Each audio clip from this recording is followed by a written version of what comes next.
Assalamu alaikum wa rahmatullahi wa barakatuh, and welcome to the program Tawhid and the Creation, exploring the book The Essentials of Tawhid, book 3 in the series, authored by Badasani Bani.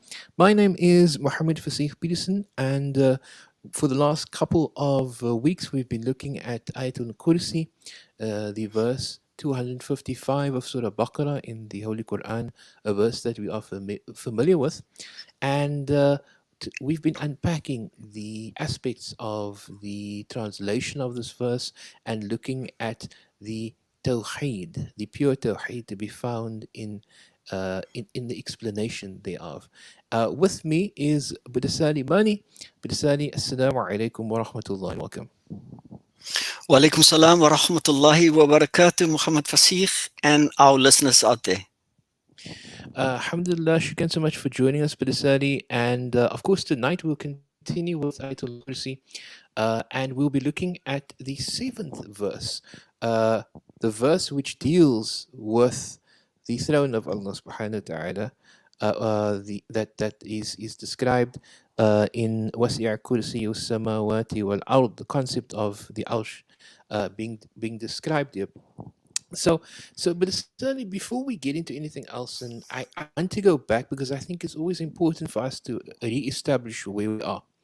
We are dealing with uh, a portion of Surah Baqarah, a portion where Allah subhanahu wa ta'ala mentions uh, to us Allah's greatness, in a sense, Allah's dominion, Allah's power. And so now we we are dealing with the verse of the throne, particularly in Ayatul Kursi, which speaks of, which is described as the verse of the throne. Why is the throne so important? Why is it so significant that we are called to remember it particularly? Because we already understand and recognize that Allah is great. A'udhu billahi minash shaitanir rajim. Bismillah ar-Rahman ar-Rahim. Allahumma salli ala Sayyidina Muhammad wa ala ali Sayyidina Muhammad wa ashabi wa barik wa sallim. Muhammad Fasih, I think there's something that I need to clarify first before I get into the question which you have posed, and that is, it says wasiya kursi yu samawati wal ard. Now, generally, we know kursi means chair. All the people who have gone for Hajj or Umrah, they know what the kursi is. It's a chair. And even in the Arabic language, kursi, the translation is chair. So although it is translated as throne, there's a difference between the throne of Allah and the kursi of Allah, which we will discuss a little bit later. The arsh is actually the throne, and the kursi is referred to as the footstool. The footstool, if one can picture in a worldly situation, in our material world, a king sitting on the throne, then they have a small little low chair on which the king rests his foot. That's called the footstool, or the chair. But there is a difference. Some people have actually tried to present the kursi and the throne as one thing, but they are completely different.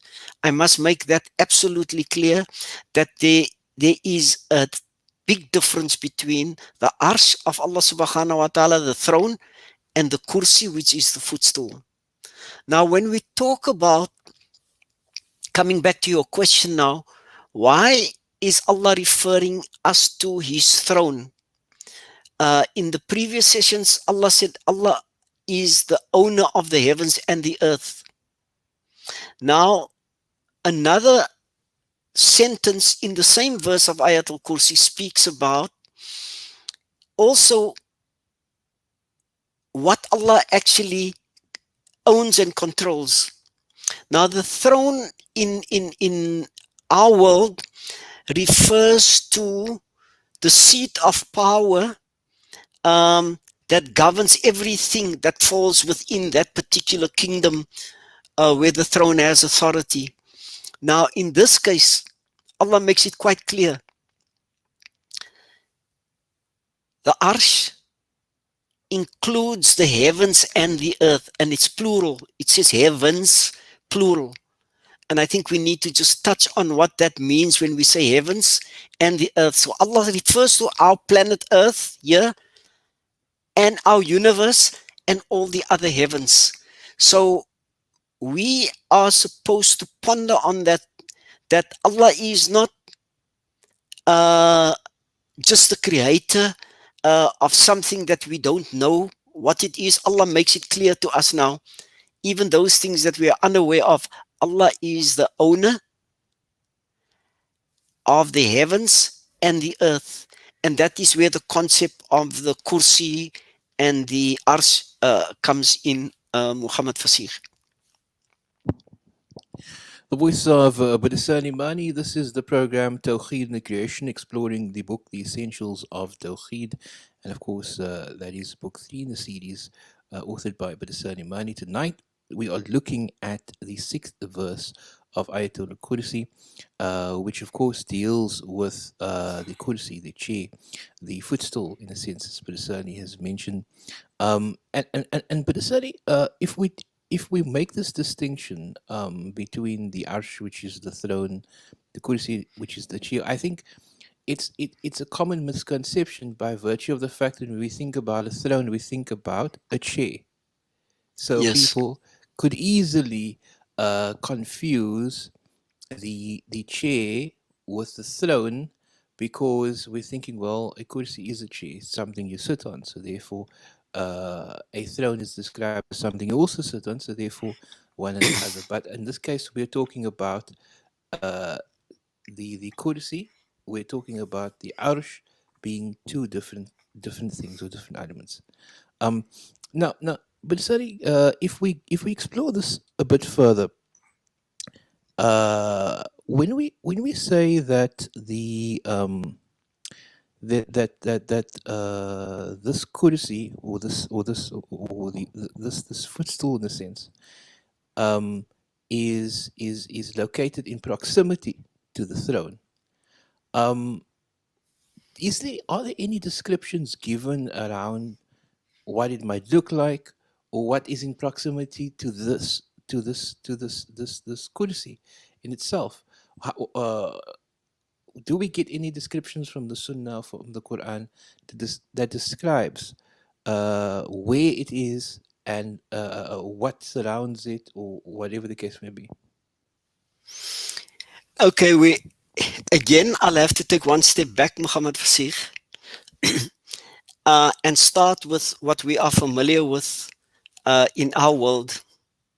We know we have our planet Earth, and then the planet Earth forms part of our solar system, with the other planets all orbiting the sun. The sun orbits, in fact, the center of the Milky Way.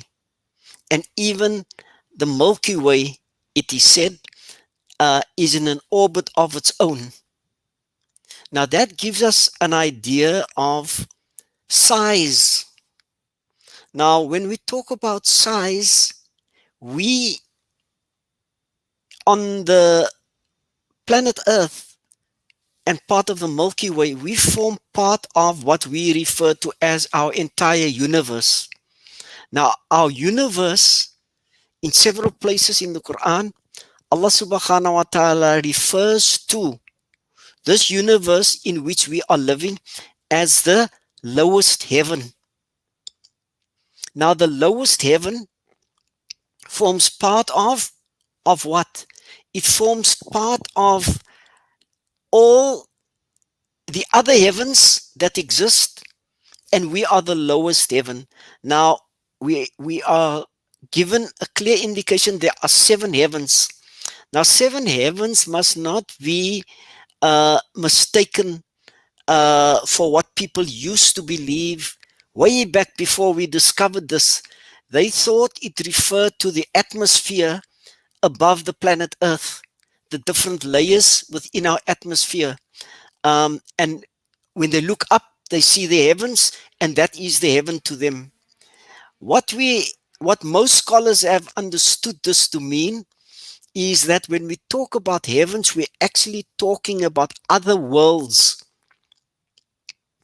Now, for us who are so tied into the material world of time and space of our lower world, it's difficult for us to fathom that there are actually other worlds in existence.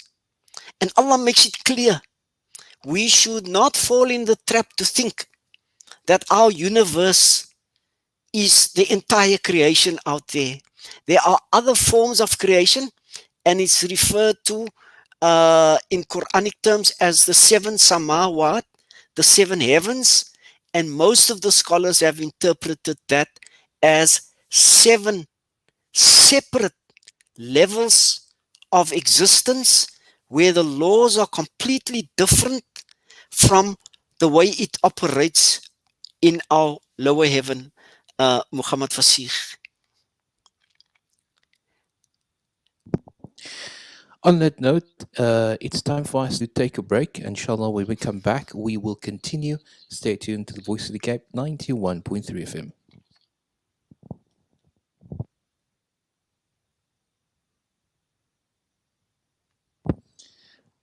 Assalamu alaikum wa rahmatullah, and welcome back to the program Tawhid and the Creation, exploring the book The Essentials of Tawhid, book 3 in the series, authored by Badisari Mani. Tonight we are looking at verse 7, or the seventh portion of Ayatul Kursi, which is the 255th verse of Surah Baqarah in the Holy Quran, and it is the verse wherein what is mentioned is the Kursi of Allah subhanahu wa ta'ala. Now, but certainly when we talk about the symbolism or the significance of this, can we maybe just spend a moment on why Allah subhanahu wa ta'ala particularly mentions Allah's kursi in this verse? Why it's important for Muslim to engage with this concept in his mind or her mind. Yeah, Muhammad Fasih, one can only read into it, and of course Allah's reasons remains Allah's reasons. But there are times when Allah subhanahu wa ta'ala opens up insight for us. And the way I would understand this, the significance of Allah subhanahu wa ta'ala mentioning to us that there are other worlds, other samawat. If we go to our iman, one of the arkans of iman is to believe in the akhirah. Now, what is the akhirah? The akhirah is the afterlife. It is something that will be completely different from what we can ever imagine. The laws that we have here will not apply in the akhirah. There will be a completely different set of laws. In fact, for a start, you're going to be raised from the dead, everyone, so that you can account for your actions. That is the akhirah. Now, already when we talk about how things operate in this world, that concept is difficult to fathom. The fact that there are other worlds is so that we can marvel at Allah subhanahu wa ta'ala's greatness and majesty by looking at our own world. And let me just pause when we talk about our own world, our lower world.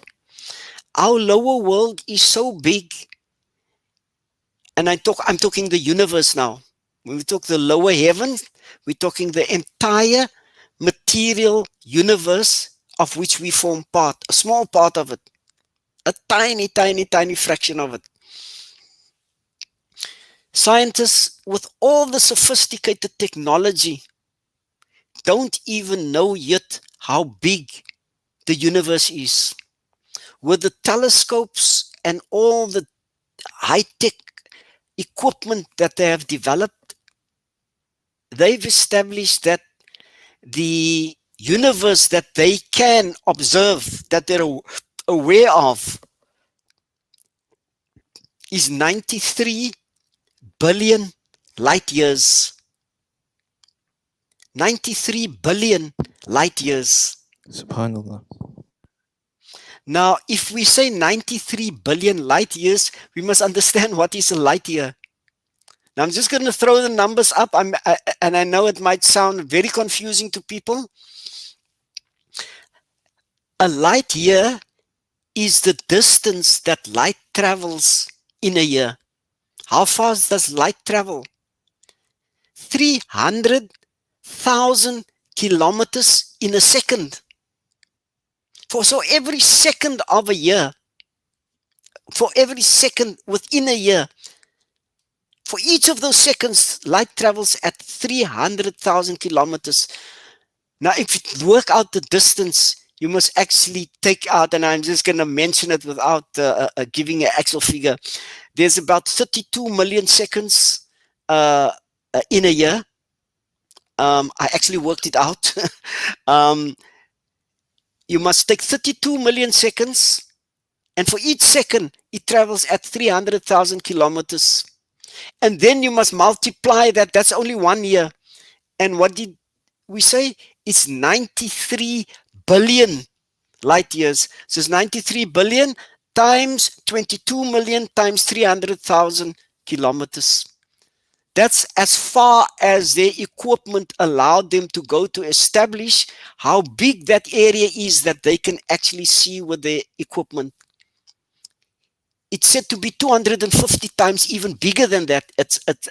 They're guessing that, because the universe as we stand now is still expanding and growing bigger.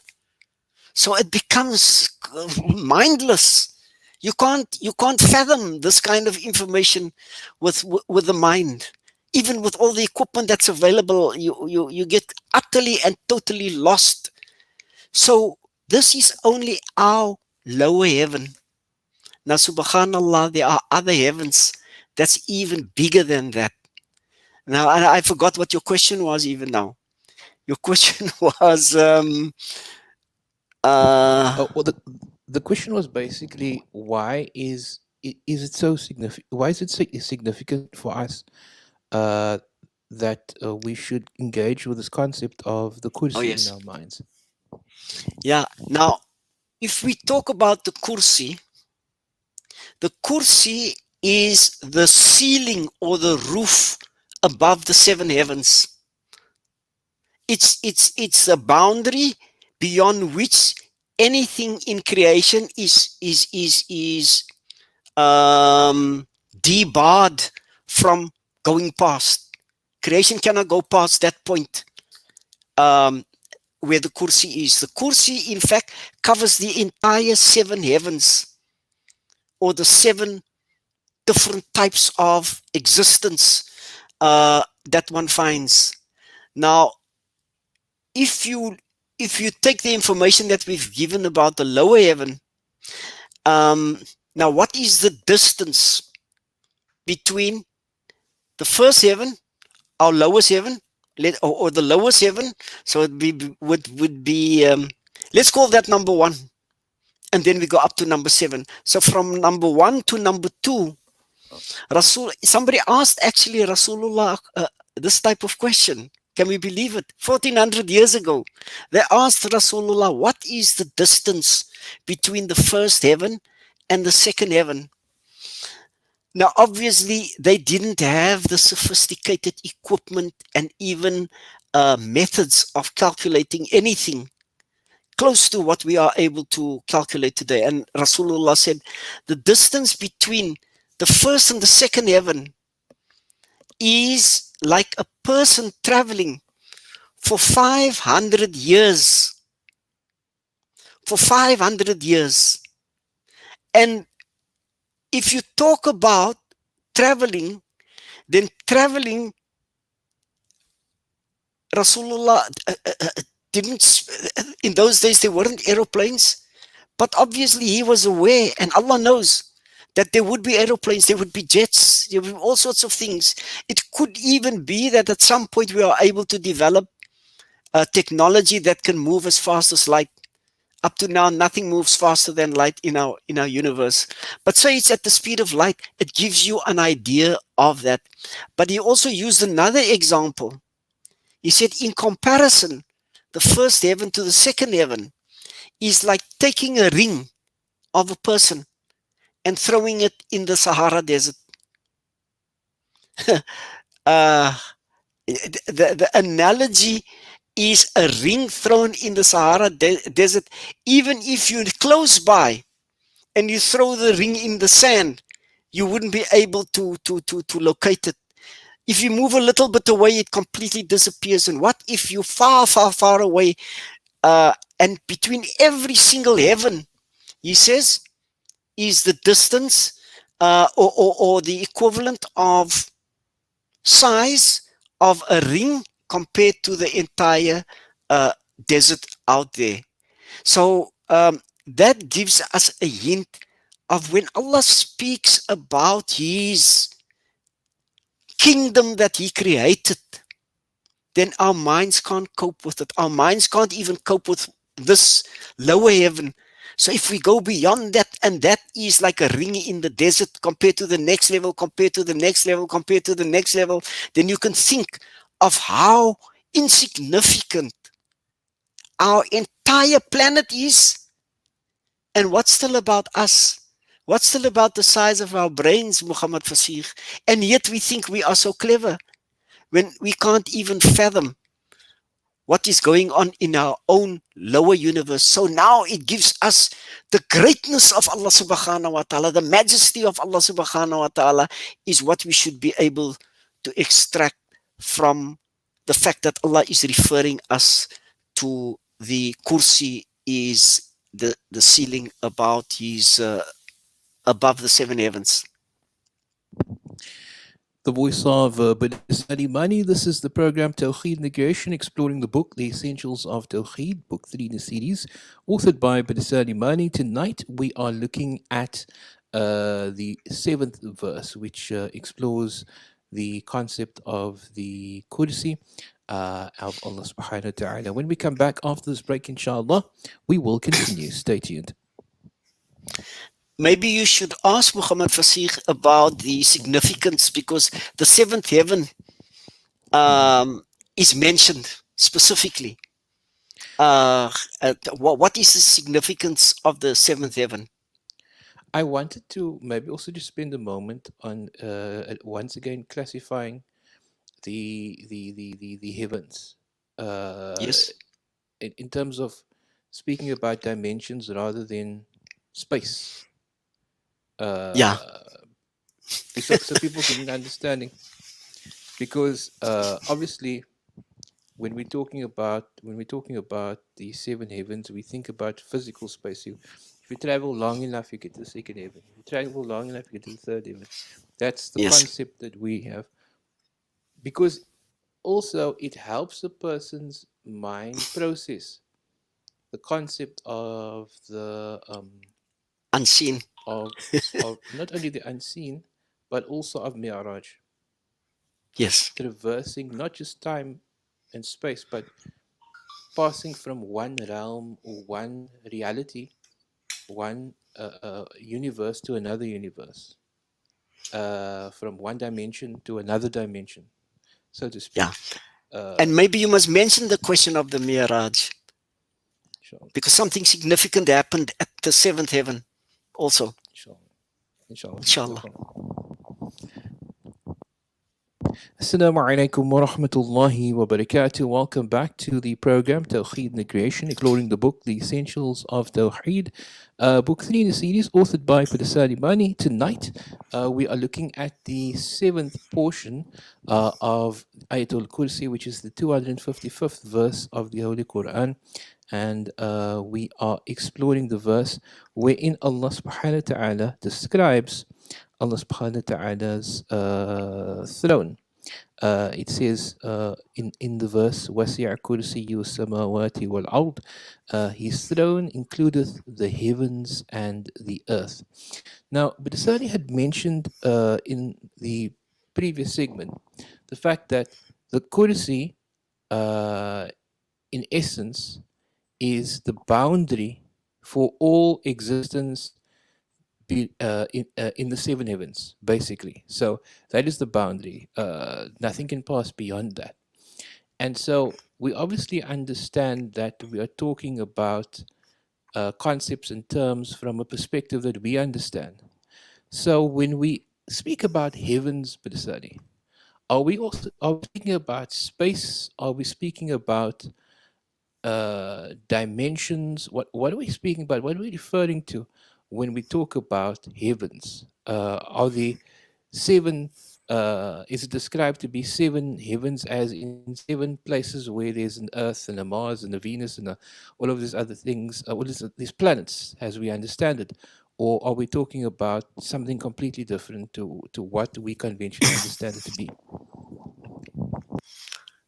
I don't know whether I should mention this, but scientists have come up. I'm going to mention it anyway. We don't have to ponder too long on it. That concept of there being other solar systems like ours with other planets, almost like the Earth, and is there perhaps life on those planets? All of those things. Scientists have come up with what they refer to as the theory of the multiverse. Now, the multiverse comes from the word multi, and verse, more than one universe. Uni means one. So when they talk about the multiverse, they have a concept that the lower world, our material world, is not just made up of this universe that we are living in.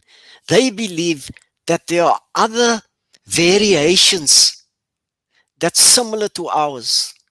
Now, when we talk about the next level of existence, or the next dimension, the next samawat, then we are talking about something where all the laws that apply to our universe, to our material universe, the lower heaven, does not apply to the others. And what applies to the next level doesn't apply to the level above that.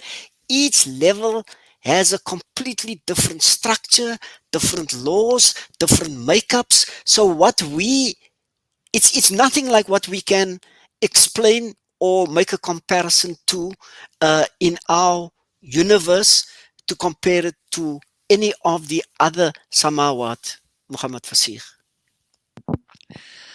Um, but certainly, so in looking at this, when one starts to explore the understanding of these seven heavens, one's mind then goes to the Mi'raj, the ascension that took place where Rasulullah SAW traversed the seven heavens on the night of Mi'raj.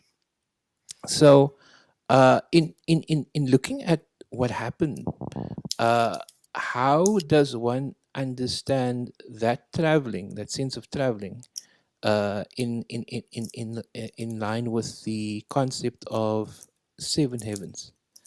As Basal has mentioned, seven different dimensions of existence, in a sense. Yeah, Muhammad Fasih, these are things that obviously is it would be knowledge that would be known by Allah subhanahu wa ta'ala uh, entirely, and some of it can never be known by us. Like like for example, how one moves from one dimension to another.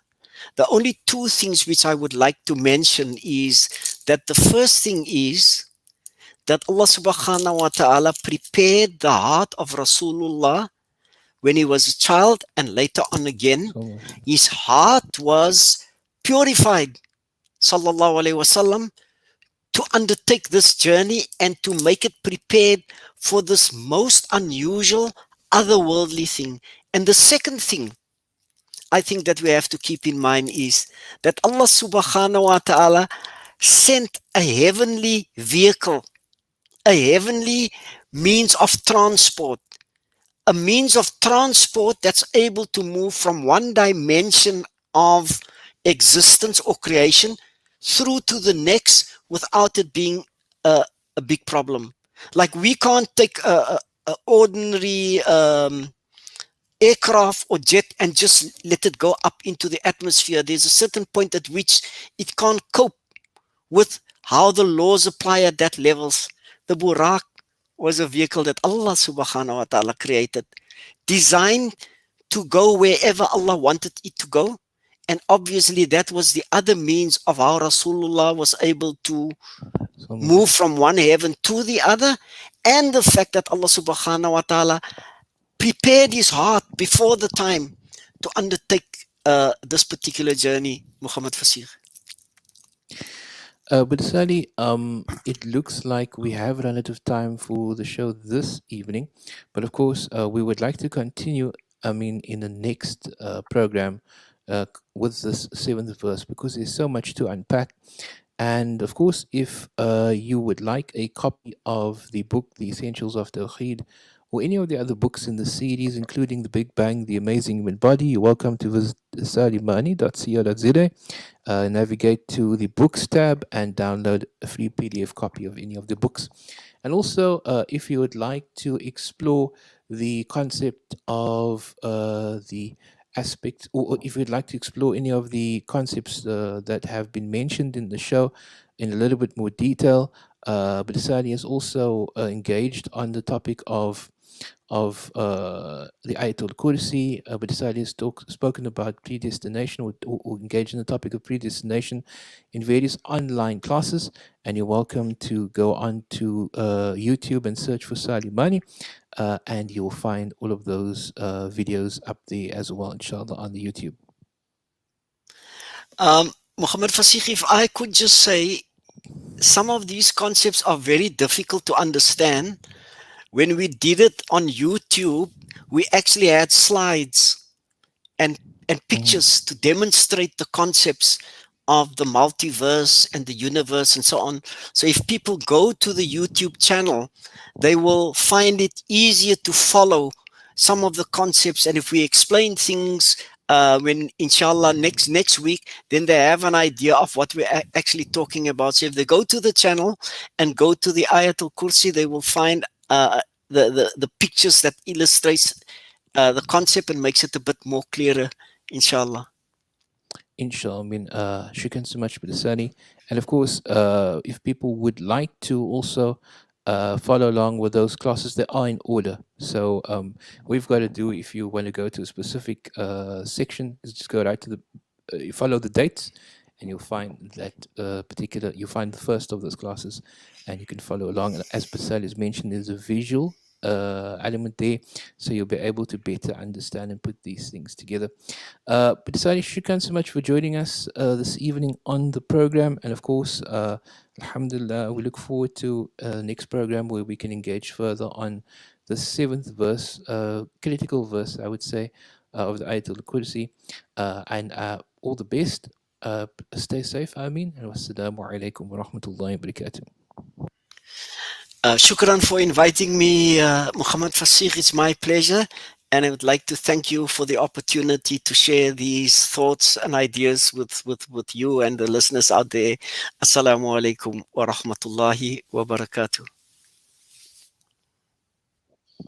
Wa alaikum salam wa rahmatullahi wa barakatuh. And from myself, Muhammad Fasih Peterson, till I speak to you again, inshallah, I bid you assalamu alaikum wa rahmatullahi wa barakatuh, and have a safe evening further.